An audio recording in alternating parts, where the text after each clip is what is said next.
वस्त्र भूषण अंग अरस के, सो सबे है चेतना। सब सुख देवे रूह को, तो क्यों न देवे नैन श्रवण। तो क्यों न देवे नैन श्रवण। बोलो श्री कृष्ण कन्हैया लाल को, श्री निजानंद स्वामी को, श्री प्राणनाथ प्यारे को। परम श्रद्धेय परम वंदनीय मेरा आत्म संबंधी निज घर का साथी संगी सुंदर शाह जी, पूर्ण ब्रह्म परमात्मा अक्षरातीत श्री कृष्ण जी श्री राजी महाराज को अतिशय अनुकंपा हामी सबैको जीवनमा निरन्तर प्रवाहित भइरहेको छ, बसिरहेकै छ। त्यही कृपाको प्रसाद आज पनि हामी यहाँ ग्रहण गरिरहेका छौँ। सागर ग्रन्थ नव प्रकरण आज 11 देखि 20 चौपाईसम्म श्रवण गर्नेछौँ। श्यामा महारानीको दिव्य स्वरूप वर्णन हुँदैछ। आउनुहोस् अब सुरु गरौँ। नयाँ सिनगार साजत, बोलो श्री अखण्ड परमधाम को। नयाँपन श्रृङ्गारमा जब सजिएको देखिन्छ, श्यामा महारानीले धारण गर्नुभएको श्रृङ्गार जुन नयाँ श्रृङ्गार देखिन्छ, तब तो नयाँ पहन्या कह जात। हामीले सामान्य अर्थमा हेर्ने हो भने संसारमा नयाँ श्रृङ्गार देख्ने बित्तिकै नयाँ श्रृङ्गार धारण गरेको पो रहेछ भने जस्तो लाग्न सक्छ। तब मात्र नयाँ श्रृङ्गार पहिरिएको जस्तो लाग्दछ। श्यामा महारानीले नयाँ पुराना अर्स में नहीं, तर यथार्थमा वास्तवमा हेर्ने हो भने त्यो उतारेर पहिरिएको नयाँ श्रृङ्गार होइन।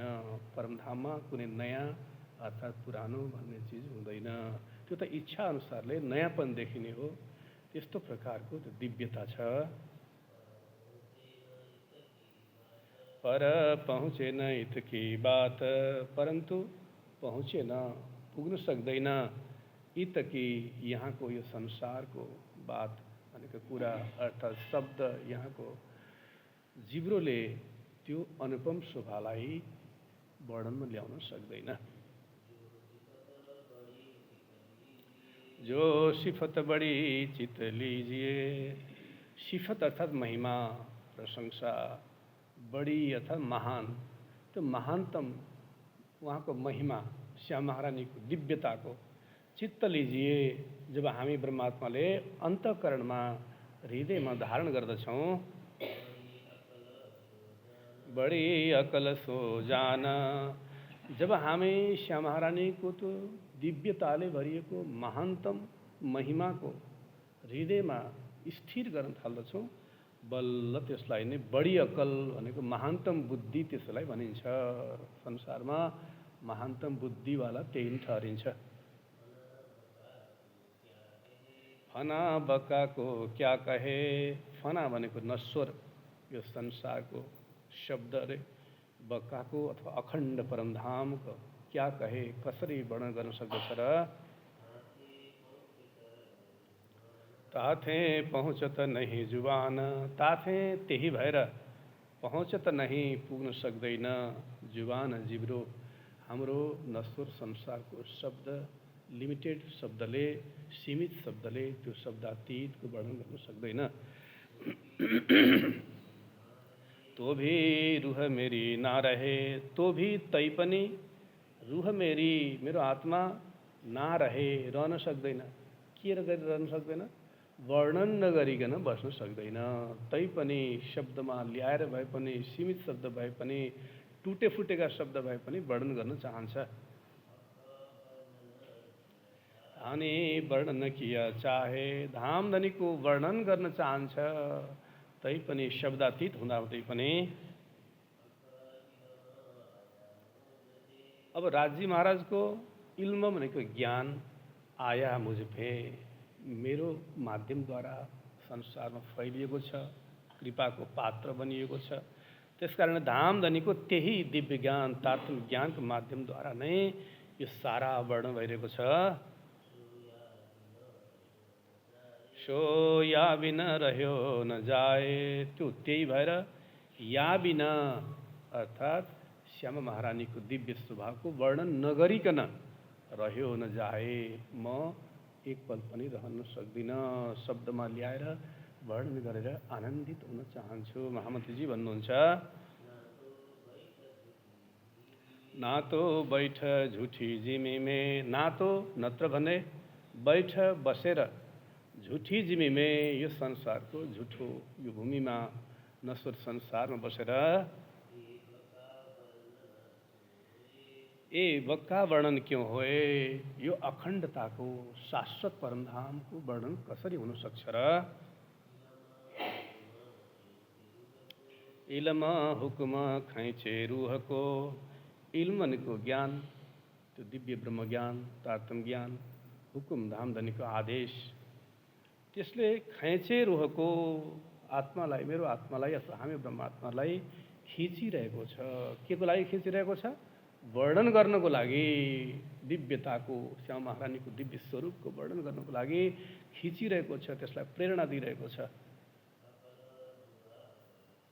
अकल जुबा कहे सोए, त्यसो भएर मेरो बुद्धि, अकल अर्थात् बुद्धि, जुबा जिब्रो शब्द, त्यसले कहे सोए, त्यो दिव्य स्वरूपको वर्णन सीमित शब्दमा गर्ने प्रयास गरेको छ। यासो रूह सुख पावत, यासो यसबाट, यसको वर्णनबाट, यसको मननबाट, चिन्तनबाट रूह मेरो आत्मा सुख पावत अत्यन्तै आनन्द विभोर हुन्छ। अरस रुहे पावे आराम, म मात्रै होइन, अरस रुहे परमधाम ब्रह्मात्माहरूले पनि सबैले पावे आराम, आराम अर्थात् आनन्दको अनुभव गर्नु, सदा आनन्दमा रहनुहुन्छ। जति जति वर्णन हामी सुन्दै जान्छौँ, सारा ब्रह्मात्माहरू पनि आनन्दमग्न हुनुहुन्छ। श्यामा महारानी स्वयं सद्गुरुको रूपमा यहाँ प्रकट भएर मलाई सिकाउनु भएको छ, उपदेश दिनुभएको छ। विभिन्न माध्यमद्वारा तात्विक ज्ञान प्रदान गर्दै अनि के को माध्यमद्वारा? साहेदी अर्थात् साक्षी दिएर, स्वयं शास्त्रको माध्यमद्वारा, अलग अलग शास्त्रको माध्यमद्वारा मलाई साक्षी प्रदान गरेर स्वयं सद्गुरुले त्यो उपदेश दिनुभएको छ। त्यसैको आधारमा यी वर्णन हुँदैछन्। अब धामधनीको त्यही दिव्य ज्ञान, त्यो तारतम ज्ञान, त्यही ब्रह्म ज्ञानलाई शिरलेके, आफ्नो शिरमा लिएर अर्थात् शिरोधार्य गरेर वर्णन भइरहेको छ। वर्णन करूं हक जात, अब श्यामा महारानीको स्वरूप हक जात अर्थात् स्वयं राजी महाराजको अंश तेजको स्वरूप श्यामा महारानीको स्वरूपको शाश्वत स्वरूपको वर्णन हुँदैछ। रूह मेरी सुख पावहीं, रूह मेरी, मेरो आत्मा सुख पावहीं, अत्यन्त आनन्दमग्न भइरहेको छ वर्णन गर्दै जाँदा। हृदय बसो दिन रात, त्यही भएर हे मेरा प्राण प्रियतम धामधनी, हजुर हृदय बसो, मेरो हृदय रूपी मन्दिरमा आएर बस्नुहोस्। दिन रात हृदयमा बस्नुहोस् अनि बल्लमा अझ आनन्दमग्न हुँदै परमधामको त्यो दिव्यताको वर्णन गर्न सक्नेछु। मोमिन दिल अरस कह्या, ब्रह्मात्माको दिललाई, हृदयलाई नै अरस कह्या, परमधाम, शाश्वत परमधाम भनिएको छ। सो अरस बसे जित हक, अर्थात् सो अरस त्यही परमधाम हो, बसे जित हक, जहाँ चाहिँ राजी महाराज विराजमान हुनुहुन्छ, जहाँ स्वयं प्राणाधार प्राण प्रियतम विराजमान हुनुहुन्छ, त्यही नै परमधाम हो। त्यसबाट मेरो हृदयमा आएर बसिदिनुहोस्, यसलाई परमधाम बनाइदिनुहोस्।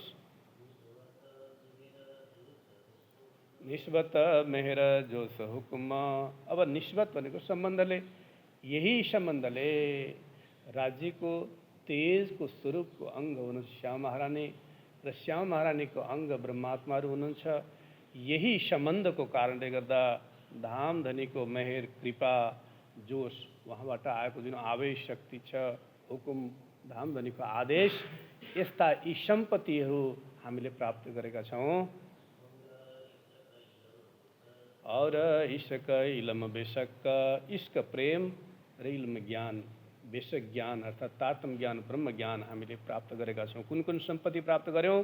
मेहेर कृपा जोस अनि हुकुम प्रेम ज्ञान जस्ता यी अनमोल सम्पत्ति हामीले प्राप्त गरेका छौँ। ए बरकत कर समय, अब यी शक्तिहरू, बरकत भनेको सामर्थ्य शक्ति सम्पदाहरू, धामधनीको यो दिव्य घर परमधामबाट हामीले राज्यको सँगको सम्बन्धको आधारमा प्राप्त गरेका छौँ। तो दिल अर्स कह्या मोमन्ना, तो त्यही भएर दिललाई, हृदय, हाम्रो हृदयलाई अर्स कह्या परमधाम भनिएको छ।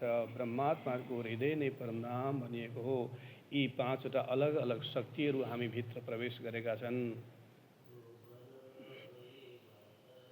तो वर्णन होए वाहिदतका, तो त्यही भएर वर्णन होए, वर्णन गर्न सम्भव भएको हो वाहिदतका, त्यो अद्वैत परमधामको। जो यो दिल होए रोशन्न, जो यो यस्तो प्रकारले दिल हाम्रो हृदय होए रोशन्न, जब प्रकाशित भयो, कृपा बुझ्दै गइयो, धामधनीको आवेश शक्ति ममा आएको रहेछ भने बुझ्दै गइयो, राज्यको आदेशलाई पनि बुझियो, प्रेम र ज्ञानले भरपुर हुँदै गएपछि, हृदय प्रफुल्लित प्रसन्नताले भरपुर प्रकाशित भएपछि बल्ल परमधामको वर्णन सम्भव भयो।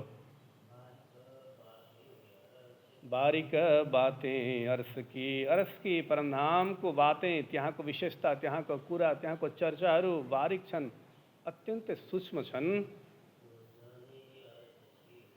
सो जाने अर्स के तन्न, सो त्यसलाई जाने जान्दछन्, अर्स के तन्न परमधामकै ब्रह्मात्माहरूले मात्रै त्यो सारा महिमा बुझ्न सक्दछन्। जीवत लेसी सो सुख, जीवत शरीर छँदै नै लेसी लिनेछन् सो सुख, त्यो दिव्य घर परमधामको शाश्वत आनन्दलाई हामीले शरीरमा रहँदा रहँदै त्यसलाई प्राप्त गर्नेछौँ। जिनका टुट्या अन्तस्करण, जसको टुटेको छ अन्तस्करण, हृदय भङ्ग भएको छ भनेको मोह भङ्ग भएको छ, को प्रति? संसारप्रति। जसको संसारप्रति मोह भङ्ग भएर विरह जागेको छ, परमधामको चिन्तन सुरु भएको छ, बल्ल उनीहरूलाई नै यो शरीर छँदा नै त्यो अखण्ड घर परमधामको शाश्वत आनन्दको अनुभव हुनेछ। छाती मेरी कोमल, हे मेरा प्राण प्रियतम, मेरो छाती, मेरो हृदय अत्यंत कोमल छ। और कोमल तुम्हारे चरण, और अनि तुम्हारे चरण, हजुरका चरण कमल पनि अत्यन्तै कोमल छन्। त्यसो भएर त्यसलाई हामी हृदयमा धारण गर्न चाहन्छौँ।